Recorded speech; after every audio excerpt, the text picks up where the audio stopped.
Dan beliau tadi sangat menyinggung bagaimana pentingnya peran telur. Telur sebagai sumber utama makan bergizi selain nasi dan sayur dan juga komponen-komponen lain seperti buah. Pak Menteri Dalam Negeri mungkin bisa menambahkan? Iya, saya izin menambahkan, jadi peran daripada Pemda ya. Karena Pemda ini banyak yang antusias mendukung program makan bergizi gratis ini ya. Kita tahu bahwa selain untuk meningkatkan kesehatan, tapi juga akan menimbulkan pertumbuhan ekonomi di daerah-daerah. Kenapa? Karena sudah jelas ada off-takernya, ada pembeli, diserap. Jadi ini bisa mendorong pangan masyarakat, menanam, beternak, dan lain-lain, dibeli. Dan ini akan terjadi ekonomi sirkuler. Sehingga daerah-daerah antusias. Nah, kita lihat dari kapasitas daerah, saya sudah melakukan Zoom meeting dengan seluruh sekda-sekda, sebagian sudah mengalokasikan anggaran di APBD-nya. Dan untuk tahun 2025 ini, lebih kurang kontribusi daerah yang mau menyumbang, bukan menyumbang, maksudnya mau ikut berpartisipasi, itu lebih kurang 2,3 triliun rupiah. Ya. Karena mulainya nanti bulan September, mereka nanti setelah ada kepala daerah dilantik, maka nanti ada pergeseran anggaran atau perubahan APBD. Setelah itu mereka membangun sarana satuan pelayanan itu namanya, yang mungkin ada di sekolah-sekolah. Nah ini jumlahnya lebih kurang, kami exercise antara 2.000 kalau untuk dari APBD kabupaten kota. Kalau ditambah APBD provinsi yang PAD-nya kuat, itu bisa lebih kurang hampir 5 triliun. Ini lebih kurang bisa membangun 4.000 satuan pelayanan di sekolah-sekolah. Nah, tadi tinggal apakah peran daripada Pemda membangun sarana satuan pelayanan dan kemudian mendorong masyarakat untuk memproduksi pangan, ternak, untuk supply. Atau yang kedua, daerah-daerah ini juga menyaluran anggarannya ke sekolah, membuat infrastruktur, dan sekolah yang mengelola. Komite sekolah misalnya. Tadi Bapak Presiden memerintahkan untuk kami berkoordinasi dengan Kepala Badan Gizi, titik-titik yang kira-kira belum menjadi target dari Badan Gizi, mungkin bisa di-cover oleh sekolah daerah-daerah di sekolah-sekolah itu. Sekali lagi targetnya antara 2.000 sampai 4.000 mulai bulan September selama 4 bulan. Dengan anggaran kabupaten 2,3 triliun, kemudian provinsi lebih kurang 2,5 triliun. Ini kita diskusi sudah, bukannya top down maunya kita perintah, tapi dari mereka ya. Banyak daerah-daerah yang PAD-nya kuat. Ya.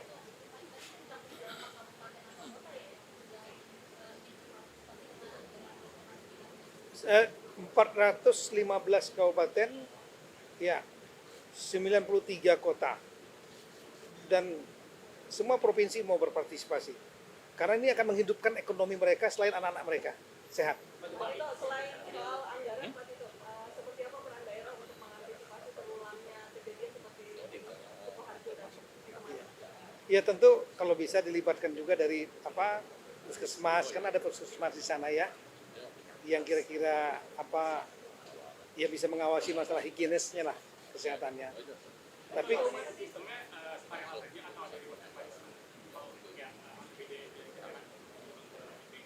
ya tadinya kan akan dikelola oleh Badan Gizi semua, tapi kan bertahap. Nah untuk percepatan, daerah-daerah juga sangat ingin memberikan berpartisipasi dengan metode langsung di sekolah-sekolah, dibuat satuan kayak dapur, satuan pelayanan itu 150 meter persegi. Nah tadi Bapak Presiden memerintahkan kami koordinasi dengan Bapak Kepala Badan Gizi, mana titik-titik yang kira-kira belum disentuh oleh Badan Gizi karena bertahap kan ya.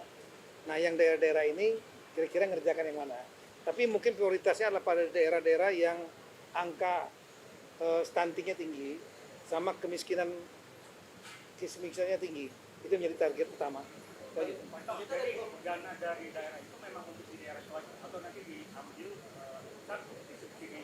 Oh enggak, dari APBD-nya provinsi dihibahkan kepada kabupaten kota. Nah, ini kan targetnya SD. SD itu kan tanggung jawabnya dari kabupaten kota. Nanti kabupaten kota yang menyalurkan kepada sekolah.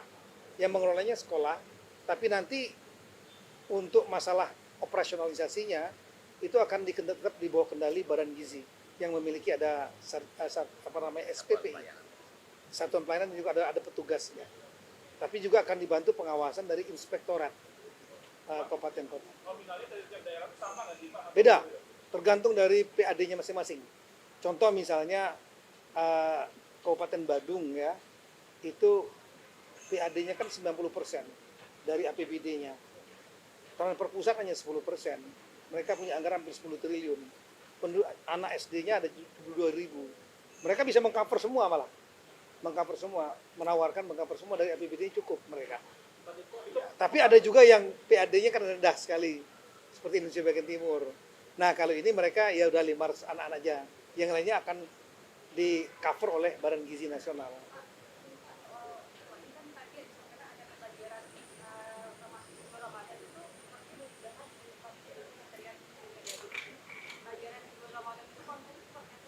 Wah, itu kalau itu beliau, kalau gitu alam Bapak Menteri. Apapun kebijakannya Bapak Mendikbudrismen ya kami akan ikut. Udah di luar konteks ini. Nah, itu kita bicara masalah gizi. Nanti besok saya besok Senin sore saya akan kunjungan ke DKI dalam rangka untuk dengan Menteri Perumahan masalah percepatan persetujuan bangun gedung. Nah, nanti kalau mau nanya ya di situ aja. Pak, itu ada dari pemerintah pusat ada pemapakuasi Pak untuk alokasi setiap APBD itu berapa persen minimalnya? Yes, ada. Ada yang kita kan menanyakan kesanggupannya. Mereka mau partisipasi, tapi kita tahu, kita punya data berapa APBD-nya, berapa PAD-nya. Nah, minimal itu adalah 0,2% yang paling rendah itu 0,2% dari PAD itu untuk ngurusin 500 saja, 500 siswa SD. Nah, yang lain otomatis saya lapor kepada Prof Dadan supaya di cover semua yang lainnya oleh Badan Gizi. Ya, jangan dipaksakan kalau nggak mampu. Pak, kalau misalnya keterlibatan daerah itu nanti akan berdampak pada perbedaan standar makan gizi gratis di setiap daerah, seperti apa Pak? BGN memiliki standarisasi, baik dapurnya maupun menunya, karena beliau kan ada ahli gizinya. Oke? Penegasannya Pak, berarti yang terkait dengan anggaran daerah itu sifatnya inisiatif ya, bukan mandatori harus mengalokasikan ya Pak? Enggak. Kita nggak mandatori, tapi mereka harus bawah yang ingin berpartisipasi. Kenapa? Satu, untuk kepentingan anak-anak, kesehatan anak mereka. Ya, bagi kepala daerah terpilih kan ini kan naikin elektabilitas juga nih. Nyentuh langsung masyarakat di bawah. Yang kedua, mereka tahu bahwa ini akan bisa mendorong pertumbuhan ekonomi daerahnya. Maka mereka antusias. Saya kira itu. Pak, mengenai praktik kepala daerah Pak? Nah, itu nanti kita bahas lagi nih. Jangan. Terlalu panjang. Kita bicara masalah ini aja dulu. Kalau pelantikan daerah nanti tunggu tanggal 22 dengan pendapat di DPR. Nah, keputusannya di situ. Udah buat judulnya aja, nanti keputusan kepala daerah tanggal 22 Januari di Raker DPR yang dihadiri oleh DPR, kemudian pemerintah, diwakili Mendagri, KPU, Bawaslu, DKPP. Nah, oke.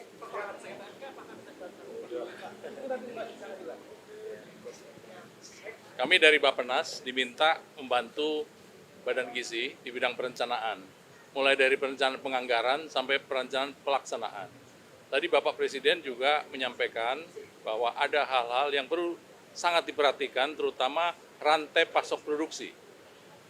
Jadi tidak hanya rantai pasok konsumsi, tapi rantai pasok produksi. Dan beliau tadi sangat menyinggung bagaimana pentingnya peran telur. Telur sebagai sumber utama makan bergizi selain nasi dan sayur dan juga komponen-komponen lain seperti buah. Jadi telur harus diperhatikan. Termasuk juga nanti membuat konsep untuk membangun produksi-produksi baru di di mana peternakan-peternakan ayam di setiap lokasi sangat dibutuhkan. Kalau misalnya itu kurang. Nah, kemudian yang terakhir adalah bahwa ini masih dalam proses untuk penyempurnaan. Kalau ada hal-hal yang kurang sempurna, ini akan terus disempurnakan.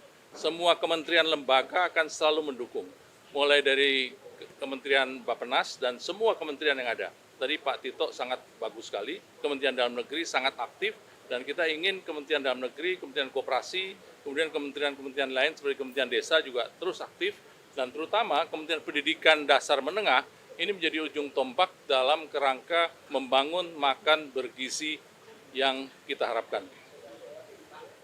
Saya 3 menit aja. Pertama, anggaran dari Kementerian Desa itu untuk makan siang bergizi dalam menyuplai bahan baku 20 triliun. Jadi ada dana desa 71 triliun, di Permendes nomor 2 tahun 2024 sudah saya tantangani, 20 triliun untuk ketahanan pangan. Jadi untuk telurnya, ikannya, ayamnya, nasinya, dan lain sebagainya. Jadi tadi kami sudah sampaikan kepada Bapak Presiden. Kemudian dalam hal penyiapan bahan baku itu kami akan memaksimalkan badan usaha milik desa. Jadi nanti akan ada desa padi, desa jagung, desa nila, dan lain sebagainya. Jadi inti pokoknya Kementerian Desa siap untuk menyukseskan makan siang bergizi. Itu aja, terima kasih. Kita sudah buat modulnya, sudah buat, betul. Kita buat juknisnya, detail, modulnya sudah ada. Kalau ini potensi desa ayam petelur, kita buat ayam petelur dari dana ketahanan pangan, dana desa. Kalau ini padi, padi. Kalau ini buah melon. Jadi semua desa tematik kita buat, nanti akan dikumpulkan oleh BUMDes atau BUMDes antar desa, itu akan diserap oleh makan siang bergizi. Kira-kira begitu skemanya nanti. Jadi Menteri Desa fokus pada penyiapan bahan baku. Dengan dana desa 20 triliun dari total 71 triliun. Jadi 71 triliun, 20 triliunnya untuk makan siang bergizi dalam hal menyiapkan bahan baku. Kira-kira begitu dukungan dari Kementerian Desa. Terima kasih ya. Jadi yang pertama kami disampaikan tadi oleh Bapak Kepala BPN dan juga Bapak Menteri Bappenas bahwa sekolah ini menjadi salah satu mitra utama dari makan bergizi gratis.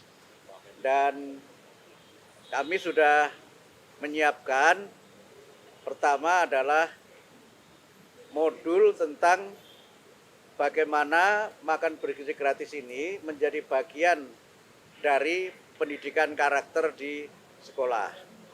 Jadi nilai-nilai karakter yang berkaitan dengan spiritualitas, tanggung jawab, kebersihan, ketertiban, disiplin, dan nilai-nilai karakter yang lain itu harus menjadi bagian tak terpisahkan dari makan bergizi gratis di sekolah.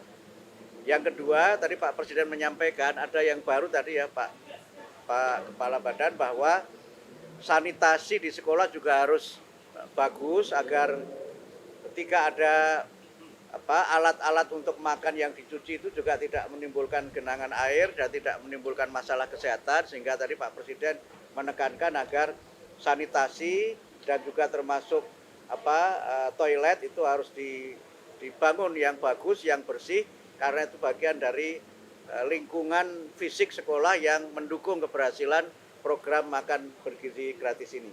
Saya kira itu yang bisa kami tambahkan, dan mungkin kalau rekan-rekan wartawan mengikuti 7 kebiasaan anak Indonesia hebat, yang keempat itu adalah makan sehat dan bergizi. Jadi juga menjadi bagian dari program kami dalam mendukung program unggulan Pak Presiden tentang makan bergizi gratis, yang tujuannya adalah untuk meningkatkan kesehatan jasmani, tapi juga kecerdasan intelektual dan juga kecerdasan moral dan juga kecerdasan sosial. Saya kira begitu ya. Terima kasih. Soal pembelajaran bulan Ramadan, sekarang draftnya sudah selesai ya. Draft surat edaran bersama sudah selesai, dan draft ini kami susun melibatkan 5 kementerian. Pertama dengan Menko PMK, kemudian Menteri Agama, Menteri Dalam Negeri, kemudian Menteri Pendidikan Dasar dan Menengah, dan KSP. Ini kami berlima membahas mengenai pembelajaran di bulan Ramadan, dan sudah ada kesepakatan bersama. Sekarang draftnya sudah selesai, tinggal proses nunggu tanda tangan 3 menteri. Tanda tangan Menteri Pendidikan Dasar Menengah, Menteri Dalam Negeri dan Menteri Agama. Kami kira begitu ya untuk Di rumah aja atau gimana, Prof?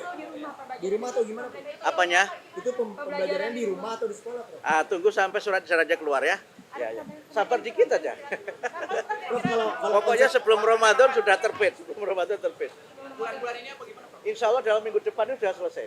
Karena draftnya sudah selesai. Prof, berarti kayak pesan inisiatif ya, Prof? Nanti di dalam surat edaran nanti ada ininya, ada penjelasannya, ada penjelasannya. Jadi belajar di sekolah apa di rumah, Prof? Ya nanti tunggu sampai itu keluar. Prof, Gitu ya. Kalau konsep PPDB yang tadi disampaikan ke Presiden itu seperti apa, Prof? Konsep PPDB yang baru, Prof? Itu baru kami sampaikan dalam bentuk tertulis dan tadi tidak sempat dibahas karena ada agenda lain. Tapi kami tetap meminta supaya itu segera diputuskan karena ada dua kepentingan. Pertama, kepentingan untuk koordinasi dengan pemerintah daerah dan pihak-pihak terkait. Kemudian yang ketiga, sosialisasi kepada masyarakat. Nah, konsep yang kita sebut sebagai konsep yang baru itu sudah selesai, sudah kami serahkan kepada Bapak Presiden melalui Pak Sekretaris Kabinet. Ini akan menghapus zonasi, Prof? Zonasinya gimana, Prof? Ya, Menghapus zonasi. sampai nanti ada keputusan apakah diputuskan langsung oleh Pak Presiden ataukah nanti lewat sidang kabinet, itu tunggu sampai pada waktunya tiba. Tapi di konsep itu menghapus zonasi nggak, Prof? Ya semua akan ada penjelasan setelah itu terbit. Semua akan indah pada waktunya ya. Terima kasih.